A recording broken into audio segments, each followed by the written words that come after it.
What's up, everyone? Welcome back to The Beast On. I am The Beast. You should know that by now. And once again, I'm in my car filming a video because I'm out and about and doing things that people do. But I got takes. I got hot takes that I want to get off my mind. The Beast On today. What is The Beast On? The Beast On the movie Richard Jewell. Saw this over the weekend with my dad as my son and 2,700 of his other friends were seeing the Jumanji movie, which I never saw the original. I know, how dare I? I never saw the original, I didn't see the remake, and I didn't see this one.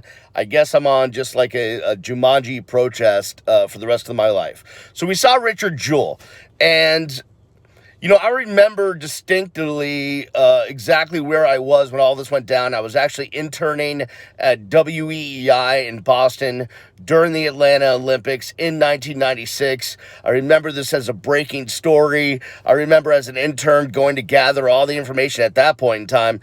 We barely had the internet, so it was all about, we actually had an AP Newswire with copy coming out that I was pulling and giving to the hosts. It was a huge deal back then as to what this was. Was it terrorism? Who was responsible? Man, it's the Olympics. It's in Atlanta. All this stuff. So I remember the story vividly as far as when it happened, but I didn't remember all of the fallout and all of the different sides of the story and all of that stuff. So just to recap, Richard Jewell was kind of a guy that may not have been the brightest bulb in the chandelier, if you will, and he wanted to be in law enforcement. So he had various jobs he actually worked as a trooper at one point, then got fired from that job, and then he worked various security jobs in Atlanta. And finally, the Olympics comes to Atlanta, and his job is to work in Centennial Park where the bombing happened. And he was there guarding the audio and video platform where they were filming the concert. And that's what his role was. And he's certainly, you can tell he's kind of a simpleton, Richard Jewell, or was. Spoiler alert, he passed away. We'll get to that. So I just remember Richard Jewell, and then I remember a lot about the story, and then I do remember that, some years later they discovered Eric Rudolph was the guy that actually did the Atlanta bombing. So I remember those details, but I didn't remember everything about the whole situation. And this movie really brings you through kind of a minute-by-minute, I just honked the horn, a minute-by-minute recap of those days following the Atlanta Centennial Park bombing. And I thought the movie, directed by Clint Eastwood, I thought it dragged a little bit, but I thought the acting was spectacular. Paul Walter Hauser plays Richard Jewell. I think he pulls off the character perfectly. Since the stories come back to light, I've seen a bunch of videos of the actual Richard Jewell, some of the interviews. Man, I think Paul does a great job of portraying Richard Jewell as kind of that simpleton. I just want to do good for America. I just want to protect people, save people. I want to be part of law enforcement, even though I'm a little bit naive type of person. I thought he did a great job in the acting. The other great performances, I think Sam Rockwell does a great job of playing Watson Bryant. That's Richard Jewell's old buddy that he met from a previous job, who he ends up reaching out to be his lawyer. And, of course, Kathy Bates, who plays Richard Jewell's mom, Bobby. She's, once again, amazing. I mean, Kathy Bates is one of the best actresses of our time. She's just so good. She's won an Academy. She's won multiple awards. And she just does a great job. Whatever role she plays, she just fits into perfectly. But that Southern role and her accent, just so perfect. Kathy Bates does just another great job in this movie. So the acting in this movie, I think, is exceptional, and the actors do a great job of portraying the character, the real life characters that took part in this Richard Jewell whole scenario. Where the movie takes a couple of creative license differences. The Olivia Wilde character who plays the reporter, Kathy Scruggs, for the Atlanta Journal-Constitution, who broke the story that Richard Jewell was a suspect. There's been a lot of controversy there because in the movie, Clint Eastwood has Kathy Scruggs, the reporter, kind of using her sex appeal to get a story from the FBI agent that was in charge of the case, and that didn't happen in real life. And so you don't see them having sex, but there's a scene in a bar, spoiler alert, where she's rubbing his leg and they're definitely talking sexy to each other. And then it's like, all right, we're going to do this. And you can see them heading off somewhere to go wiggle it just a little bit. Did I just say that? I think I did. Wiggle it just a little bit. Okay. So there's been a lot of controversy that didn't really happen, and a lot of the colleagues of Kathy Scruggs, the journalist who got the story, have come out and defended her and saying that's not how she got this. That's not how she got this information. That's not about this at all. That shouldn't have been in the movie. And I kind of agree. Had I not known that that's not what really happened, it wouldn't have been that big of a deal in the movie. Like, I wouldn't have been like, oh, that's outrageous. But if you're trying to make a movie where you're portraying the facts as the facts, like, there's no reason to go there, right? Like, couldn't a good journalist just be that good that they get the info? Certainly not that I'm Kathy Scruggs or a great journalist, but I've got a little bit of a background in journalism, and I've never slept with anyone to get a story that you know of. No, I'm just kidding.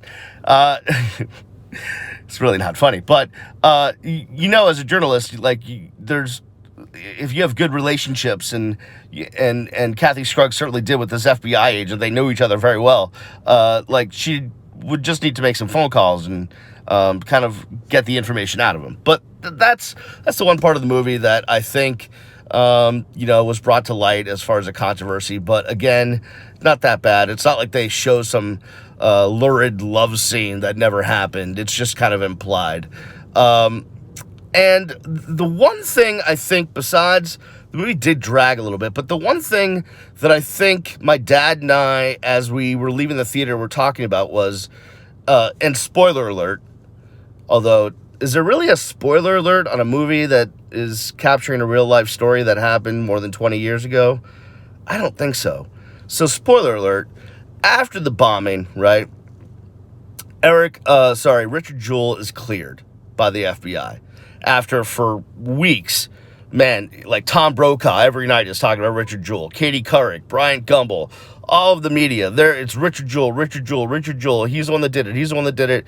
And finally, they realize he wasn't the one that did it. They cleared his name, and he tries to go on having a regular life. Well, what he does after that is he becomes a deputy in Georgia, and you see that in the movie. Like, you literally see he's cleared, then you see him behind a desk as a deputy in Georgia, and then the movie ends because his lawyer, Watson Bryant, tells him, yeah, that we captured Eric Rudolph, who was the guy that actually did the bombing. And that's it. That's all you see. And then it's like, words on the screen, Richard Jewell died of heart failure. Movie over. And I really wanted to see, because a big part of this movie was the emotional toll that this whole situation was taking on Richard and his mom, Bobby. I mean, it's just tearing him apart that he's a suspect for this bombing, where in reality, he saved people's lives. This guy's a hero. And all of a sudden, the FBI, they just decide, man, he's kind of a dumb guy. He wants to be a law enforcement dude. He's got a bunch of guns. Let's just see if we can make him the suspect. And that wasn't the case. And it completely ruined their lives. And I wanted to see more of the aftermath. What was Richard Jewell's life? What was his mom's life like in the years after the bombing? What was his lawyer's life like? What happened to all these people? And the movie doesn't do any of that. It just ends. And it's not like it,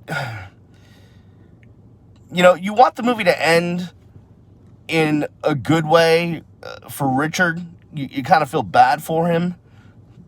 Obviously, in real life, he died of heart failure, which he wasn't the healthiest of people, but also, in what I've read, just the stress alone of going through that and being a suspect and really never getting his life back literally killed him.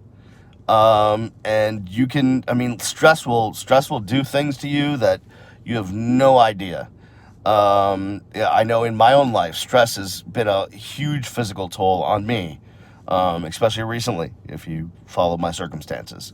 So I really wanted to see, even if they did it briefly, even if it was 10 minutes, like, give me what happened after the bombing? Like, what was Richard Jewell's life like? What was the mom's life like? What was the lawyer's life like? What happened to these people?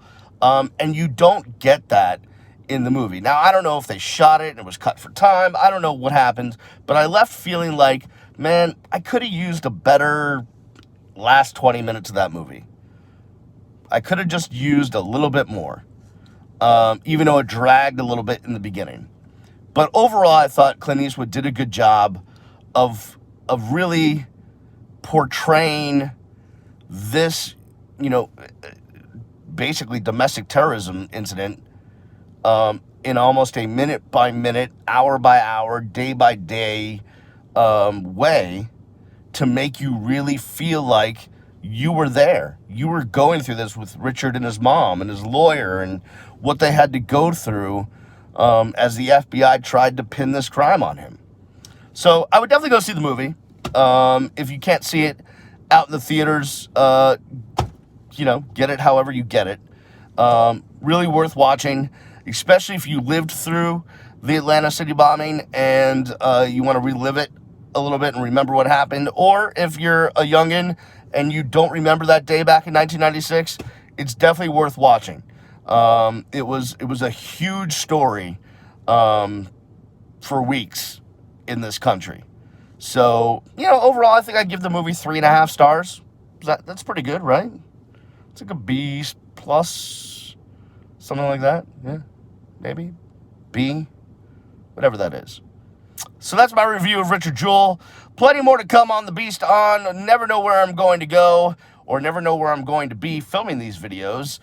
You can follow me on the social media at Miami Radio Beast on the Twitter and the Instagram. Please subscribe to the channel. You can hit the subscription button. All you have to do is have a Gmail account, so create one and subscribe to the channel. Then hit the little bell. It's like right there.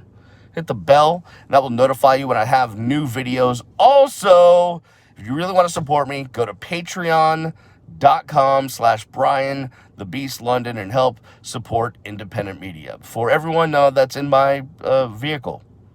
See you when I see you. Peace.